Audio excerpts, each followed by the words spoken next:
Hello students, welcome to Centum channel 11th standard accounts unit 3 exercise 4 12th sum பார்க்கலாம். Mary is a rice dealer. Maryன்றவங்க rice dealer having business for more than 5 years வச்சிருக்காங்க. அவங்களுடைய journal entries போடணும். transactions March 2018 first வந்து rice bags. இவங்க வந்து rice dealer. இப்போ rice டீலருக்கு rice பேக்ஸ்னும் போது அதாவது அவங்களுடைய goods bought on credit from Sibi. இப்போது அவங்க வந்து கூட்ஸ் பாட் அப்படின்னாலே அது பர்ச்சேஸ் கிரெடிட் பர்ச்சேஸ் பண்ணுறாங்க யார்கிட்டேருந்து சிபின்றவங்க கிட்ட. அப்போ கிரெடிட் பர்ச்சேஸ் சொல்லும் போது நம்ம யார்கிட்ட கடன் வாங்குறோமோ அவங்க கிரெடிட்டார் ஆகிடுவாங்க. நமக்கு கூட்ஸ் வந்து உள்ளே வருதுன்னும் போது அது டெப்டாஸ். எப்போ ஜேர்னல் என்ன சொன்னால் நமக்கு எது உள்ளே வருது அது டெப்டாஸ், நமக்கு எது வெளியே போகுது அது கிரெடிட்டாஸ்ன்னு சொன்னேன். இப்போ நம்ம கூட்ஸ் உள்ளே வருது, அப்போது இந்த மாதிரி என்ட்ரி போட்டுங்க. புக்ஸ் ஆஃப் மேரி ஜேர்னல் என்ட்ரிஸ்னு rate particulars ledger folio debit credit 2018 March 1. இப்போ ஃபஸ்ட்டு என்ட்ரி என்ன வரும்னா purchase account debtor to CB. ஆனால் அவர்கிட்ட இருந்தால் நம்ம கடன் வாங்குகிறோம். Goods bought on credit 20,000. Second entry பாருங்கள், electricity charges paid through net banking. Electricity charges pay பண்ணுறோம் நெட் பேங்கிங்னால பேங்க் மூலயமா தான் பே பண்ணுறோம். அப்போ பேங்க் மூலமாக கேஷ் வெளியே போகுது. அப்போ பேங்க்கு வந்து கிரெடிட்டாஸில் வரும். எதுக்கு நம்ம பேங்க் மூலயமா பே பண்ணுறோம்? எலக்ட்ரிசிட்டி சார்ஜஸ்க்கு தான் பே பண்ணுறோம். அதனால் எலக்ட்ரிசிட்டி சார்ஜஸ் வந்து டெப்டாரில் வரும். டு பேங்க் மூலயமா பண்ணுறோம், கேஷ் மூலயமா பண்ணல. அதனால் to bank 500 paid electricity charges through net banking. Next, returned goods bought from Sibi அவருக்கு நம்ம வாங்கின கூட்ஸை அவருக்கு ரிட்டர்ன் பண்ணுறோம். எவ்வளோக்கு நம்ம 20,000 வாங்கினோம். 20,000 வாங்கின கூட்ஸில் ஒரு 5,000 கூட்ஸ் ரிட்டர்ன் பண்ணுறோம். இப்போ வந்து இதனுடைய டிரான்சாக்ஷன் ஆப்போசிட்டில் வந்துடும். இப்போது பர்ச்சேஸ் பண்ணோம், அது பர்ச்சேஸ் ரிட்டர்னும் போது நம்ம வாங்கின கூட்ஸ் வெளியே போகுது, நம்ம பிஸ்னஸ் விட்டு வெளியே போகுதுன்னும் போது அப்போ அது கிரெடிட்டாஸில் ஆகிடும். இப்போ சிபின்றவர் டெப்டாஸ்க்கு வந்துடுவார். அப்படி Sibi account debtor to purchase return, ஏன்னா கூட்ஸ் வந்து வெளியே போகுது, அதனால் கிரெடிட்டில் வந்துடும். ஓகேங்களா? 5,000 goods return to Sibi. Next rice bags taken for personal use அப்படின்னாலே ட்ராயிங்ஸ் அவர் பர்சனல் யூஸ்க்கு அது டெப்டாரில் வரும். கூட்ஸ் ரைஸ் பேக்ஸ் வந்து ரைஸ் டீலர்னால ரைஸ் பேக்ஸ் வந்து அவங்களுடைய கூட்ஸ். அப்போது கூட்ஸ் வச்சு அவங்களோட பர்சனல் யூஸ்க்கு எடுத்துக்கிறாரு. கூட்ஸை வந்து அவங்க பர்சனல் யூஸ்க்கு எடுத்துக்கிறதுனால ட்ராயிங்ஸ் டு பர்ச்சேஸ்ன்னு வரணும். பார்த்தீங்கன்னா drawings account debtor to purchase account 1,000 rupees எடுக்கிறார். being goods taken for personal use. Next, fifth, advertisement expenses paid. இப்போ அட்வர்டைஸ்மெண்ட் எக்ஸ்பென்சஸ்க்கு பே பண்ணுறாங்க. இப்போ கேஷ் வந்து வெளியே போகுது, அதனால் கேஷ் வந்து கிரெடிட்டாஸில் வந்துடும். எதுக்கு பே பண்ணுறாங்க? அட்வர்டைஸ்மெண்ட் எக்ஸ்பென்சஸ்க்கு பே பண்ணுறாங்க. அப்போ அட்வர்டைஸ்மெண்ட் எக்ஸ்பென்சஸ் வந்து டெப்டாரில் வந்துடும். Advertisement expenses debtor to cash.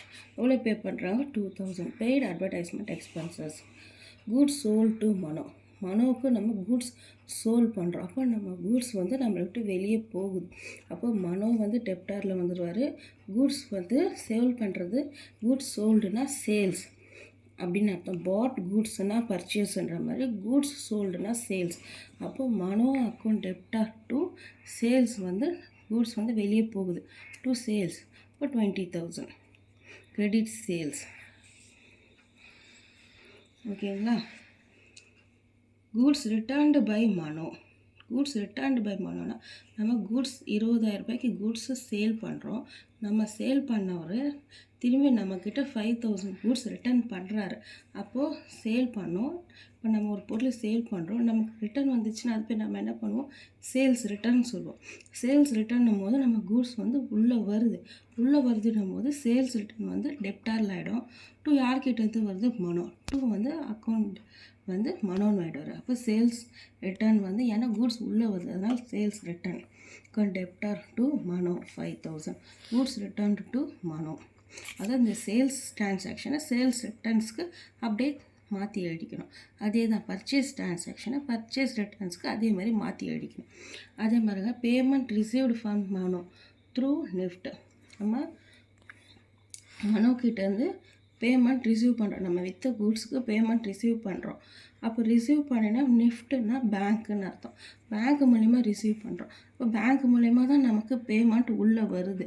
அதனால் பேங்க் அக்கௌண்ட் டெப்டார் ஆகிடும். யார்கிட்டேருந்து வருது? மனோ அவர்கிட்டேருந்து வருது.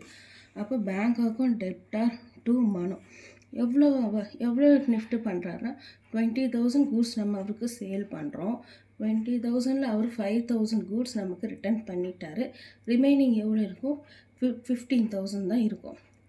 அந்த 15,000க்கு தான் அவர் நமக்கு நிஃப்ட் பண்ணுறாரு. அதான் bank account debtor to Mano. எதுக்கு பேங்க் போடுறேன்னா நிஃப்ட்டு பேங்க்கில் தான் சேரும். அதனால் bank account debtor to Mano. Payment received from Mano. Copy பண்ணிக்கோங்க.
இந்த வீடியோ உங்களுக்கு பிடிச்சிருந்ததுன்னா லைக் பண்ணுங்கள், ஷேர் பண்ணுங்கள், மறக்காமல் சப்ஸ்கிரைப் பண்ணுங்கள்.